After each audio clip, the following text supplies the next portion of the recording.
प्रभु यीशु मसीह के नाम में आप सभी को जय मसीह की। परमेश्वर के नाम की स्तुति और महिमा हो। मैं विश्वास करता हूं कि परमेश्वर ने आपको और आपके परिवार को सुरक्षित रखा है, संभाला है। आज के समय में बहुत सारे जो मसीह भाई बहन लोग हैं, उनको अपने जीवन को जांच कर परमेश्वर के वचन में चलना बहुत ज़्यादा ज़रूरी है। क्यों मैं ऐसा कह रहा हूं? क्योंकि आज बहुत सारे ऐसे विश्वासी लोग हैं जो यीशु मसीह पर विश्वास करने के बाद भी एक पवित्रता का जीवन नहीं जी रहे हैं। मेरे प्रियो, अगर आप प्रभु यीशु मसीह पर विश्वास करते हैं और आप एक पवित्र जीवन नहीं जीते हैं, तो आप ये समझ लीजिए कि आपका स्वर्ग जाना बहुत मुश्किल है। आज इस संसार में हम सभी लोग जो यीशु मसीह पर विश्वास करते हैं, क्यों हम यीशु को अपने उद्धारकर्ता के रूप में मानते हैं?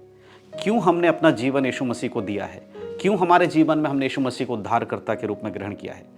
अगर इसका जवाब आप मुझसे पूछेंगे तो उसका एक ही जवाब है कि हम इस संसार से स्वर्ग तक जा सकें, यानी कि हम इस संसार में रहते हुए अपने स्वर्ग राज्य के लिए अपने आप को तैयार कर सकें, स्वर्ग में प्रवेश कर सकें।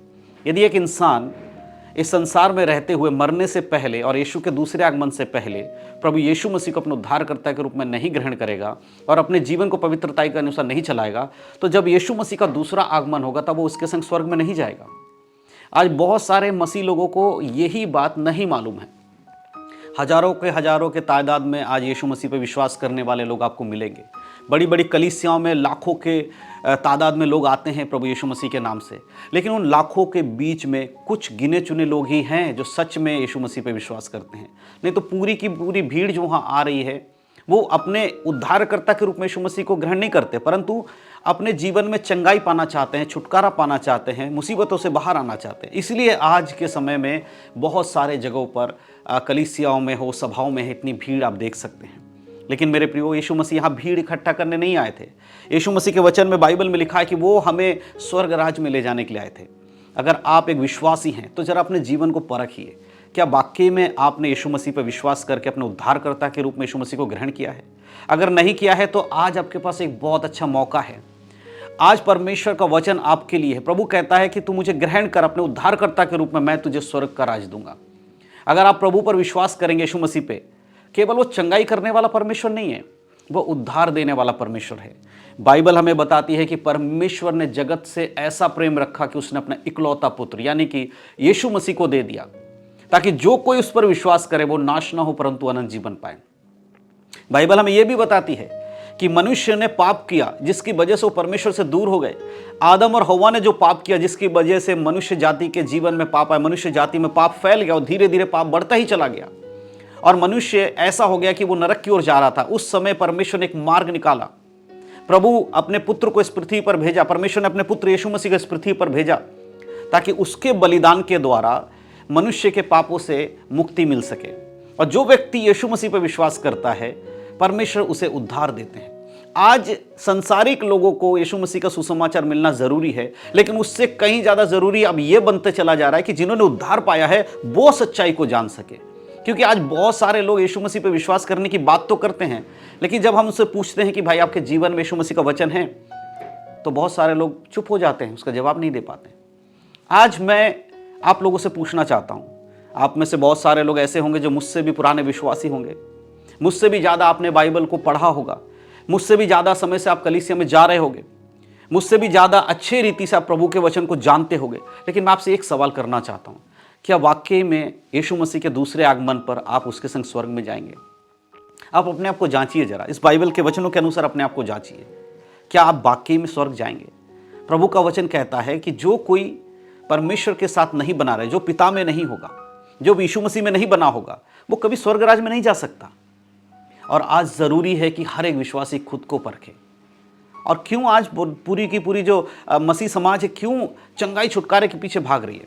क्योंकि उनको बाइबल की शिक्षा नहीं मिल रही है, सही शिक्षा नहीं दिया जा रहा है, सिर्फ उन लोगों को चंगाई छुटकारे की बातें बताई जा रही है। और आज ज़्यादातर यही हो रहा है। इनसे हमें बाहर आकर अपने जीवन को बाइबल के अनुसार परखना बहुत ज़रूरी है।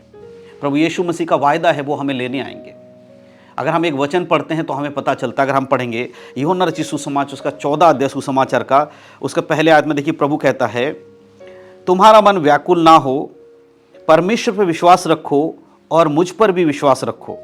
और दूसरे आयत में लिखा है, मेरे पिता के घर में बहुत से रहने के स्थान हैं, यदि ना होते तो मैं तुमसे कह देता, क्योंकि मैं तुम्हारे लिए जगह तैयार करने जाता हूँ। और 3 में लिखा है, और यदि मैं जाकर तुम्हारे लिए जगह तैयार करूँ तो फिर आकर तुम्हें अपने यहाँ ले जाऊँगा कि जहाँ मैं रहूँ वहाँ तुम भी रहो। यहाँ प्रभु यीशु मसीह किस जगह की बात कर रहे हैं आपको पता है? वो अपने चेलों को कह रहे तुम्हारा मन व्याकुल ना हो, अपने विश्वास करने वालों को कह रहे तुम्हारा मन व्याकुल ना हो। इस संसार की परेशानियों में कई बार आप प्रभु के मार्ग से हट जाते हैं। आज बहुत बड़ी जो जनसंख्या यीशु मसीह पे विश्वास करने वाले लोग हैं जो प्रभु से दूर हो जाते हैं, उनका कई बार कारण क्या होता है कि उस सांसारिक बातों में जब उनके जीवन में दुख मुसीबत आती है वो प्रभु से हट जाते हैं। लेकिन इसी बाइबल में प्रभु ने कहा है कि सकरा मार्ग चुनना है। 2 मार्ग के विषय में यीशु मसीह ने बताया, एक चौड़ा मार्ग जिसमें दुनिया भर की खुशियां हैं, अच्छी चीज़ें हैं। दूसरा सकरा मार्ग जो बहुत नैरो है, बहुत पतला है, उसमें मुसीबतें हैं। लेकिन दोनों मार्ग का जो अंत है, एक स्वर्ग में जाएगा और दूसरा नरक में। तो इस संसार में रहते हुए तो दिक्कतें तो आएंगी, बीमारियां तो आएंगी, लेकिन प्रभु कह रहे तुम व्याकुल मत हो। जब तुम्हारे जीवन में कुछ ऐसी बातें आ जाती जिससे तुम घबरा जाते हो, उस समय तुम्हें व्याकुल नहीं होना है, परंतु विश्वास करना है परमेश्वर पे और साथ ही साथ मुझ पर भी, यानी कि यीशु मसीह पे भी विश्वास करो। क्योंकि यीशु कहते हैं मैं तुम्हारे लिए जगह तैयार करने जा रहा हूं। कौन सी जगह यीशु मसीह हमारे लिए तैयार करने गए हैं? स्वर्ग में एक भवन है जहां आप और हम रहेंगे। इस संसार में अगर एक व्यक्ति प्रभु यीशु मसीह पर विश्वास करता है और अपने जीवन को पवित्रता में चलाता है और यीशु मसीह के आगमन तक, दूसरे आगमन तक या फिर अपनी मृत्यु के समय तक वो विश्वस्त रहता है, तो वो घर उसे मिलेगा जिस घर के विषय में यीशु मसीह यहाँ बात कर रहे हैं कि मैं तुम्हारे लिए एक जगह तैयार करने जा रहा हूँ और जहाँ मैं रहूँगा वहाँ तुम भी रहोगे। सोच कर देखिए, हम यीशु मसीह के साथ रहेंगे। आज आपको शारीरिक रूप में यीशु मसीह आपके साथ, हमारे साथ नहीं है, परंतु आत्मिक रूप में है। लेकिन एक समय आएगा जब हम लोग यीशु मसीह को शारीरिक रूप में भी देखेंगे। हमारे सामने हमारा प्रभु होगा, हमारे सामने वो होगा जिसने हमारे लिए अपनी जान को दे दिया।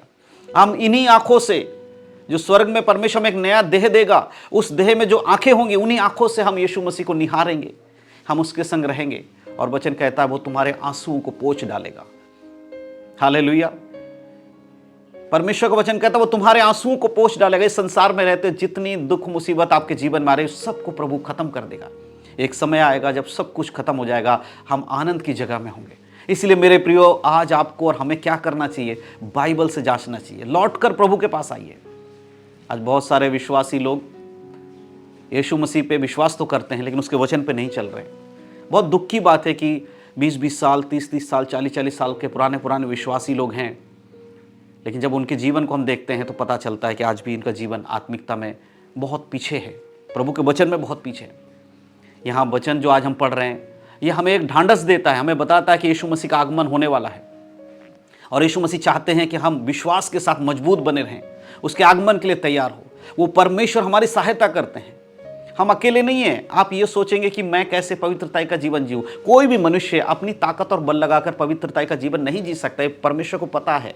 ये बाइबल में परमेश्वर बताता है कि कोई भी मनुष्य अपनी ताकत और बल लगाकर पवित्र जीवन नहीं जी सकता। वो घास के समान है, वो धूप लगते ही मुरझाने वाला व्यक्ति है। तो फिर कैसे एक व्यक्ति पवित्र जीवन जिएगा? बाइबल हमें बताती है कि हमारे लिए एक सहायक दिया गया है। यीशु मसीह के नाम पे विश्वास करने के कारण, उसको अपने उद्धारकर्ता के रूप में ग्रहण करने के कारण हमें एक सहायक दिया गया है जो हमारी सहायता करता है। किन बातों में? प्रभु के साथ चलने के लिए। और वो सहायक कौन है? वो पवित्र आत्मा है। पवित्र आत्मा जो आज हमारे साथ हैं, हमारी अगुवाई करते हैं। अभी ज़रूरत है तो हमें पवित्र आत्मा से प्रार्थना करने की कि पवित्र आत्मा आप हमारी सहायता करें परमेश्वर के वचन के अनुसार चलने के लिए। अगर आप पवित्र आत्मा से मांगेंगे तो पवित्र आत्मा आपकी सहायता ज़रूर करेंगे। आज दुनिया पवित्र आत्मा से धन, दौलत, पैसा मांग रही है, लेकिन सही मायने में पवित्र आत्मा क्यों दिया गया है?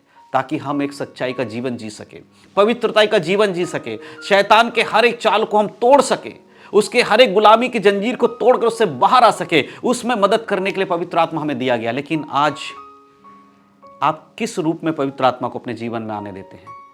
क्या सोचकर आप पवित्र आत्मा से प्रार्थना करते हैं? आपके लिए पवित्र आत्मा कौन है? इन सब पे विचार करना होगा। मेरे प्रियो, अगर आज अपने जीवन को आप नहीं समझेंगे, आप यीशु मसीह के अनुग्रह को नहीं समझेंगे, पवित्र आत्मा के जो ज्ञान को आप नहीं समझेंगे, तो एक समय आएगा जब आपको पछताने का भी समय नहीं मिलेगा। अगर परमेश्वर ने आपको ये समय दिया है, अपने जीवनों को जांचिए। प्रभु यहाँ वचन में कह रहा है तुम्हारा मन व्याकुल ना हो, घबराइए मत। इस वचन को सुनने के बाद बहुत सारे लोग चिंता करेंगे कि अरे मैं तो क्या कर रहा हूँ। चिंता मत करिए। अगर आप गलत रास्ते में भी हैं, अगर आपको लगता है कि आप पाप में जीवन बिता रहे हैं, बपतिस्मा लेने के बाद भी आपके जीवन में आज भी पाप है, तो आप घबराइए मत, व्याकुल मत होइए। अभी आपको एक मौका मिला है, आज आपको एक मौका मिला। अगर आपके हृदय में परमेश्वर की आत्मा के द्वारा ये पश्चाताप आ रहा है कि आप गलत हैं, आपने पाप किया है, प्रभु के महिमा से आप दूर हो गए हैं, आप यीशु के आगमन पर उसके संग नहीं जा पाएंगे, तो आज अपने घुटने पे आइए, प्रभु से क्षमा मांगिए, अपने हर पाप के लिए बोल बोल कर प्रभु से क्षमा मांगिए, प्रभु आपको क्षमा करेंगे। एक मौका परमेश्वर आज आपको दे रहे हैं। यीशु मसीह के आगमन में देरी का यही मतलब है कि प्रभु चाहता है कि एक और पापी अपना मन फिरा ले।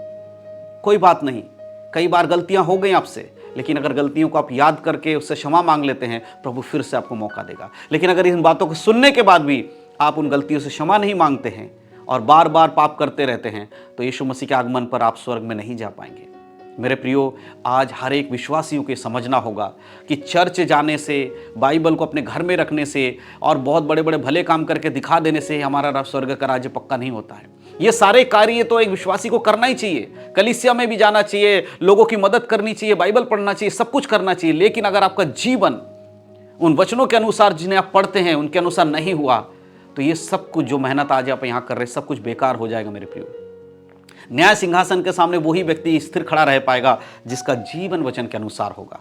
बड़ा प्रचारक, बड़े कलीसिया का पास्टर, पुराना विश्वासी, बड़ा विश्वासी, ये कोई भी परमेश्वर के सामने टिक नहीं पाएगा अगर उसका जीवन वचन के अनुसार नहीं हुआ तो।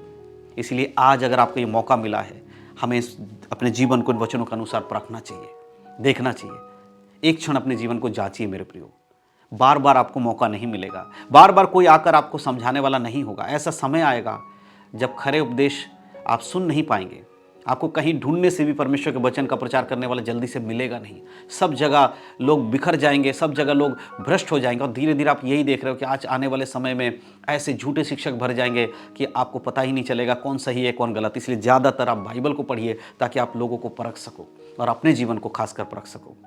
तो मैं विश्वास करता हूं कि इन वचनों के द्वारा प्रभु के आगमन तक हमें स्थिर रहने में मदद मिलेगी और ये वचन आपके जीवन को और पवित्रता में चलने में मदद करेंगे।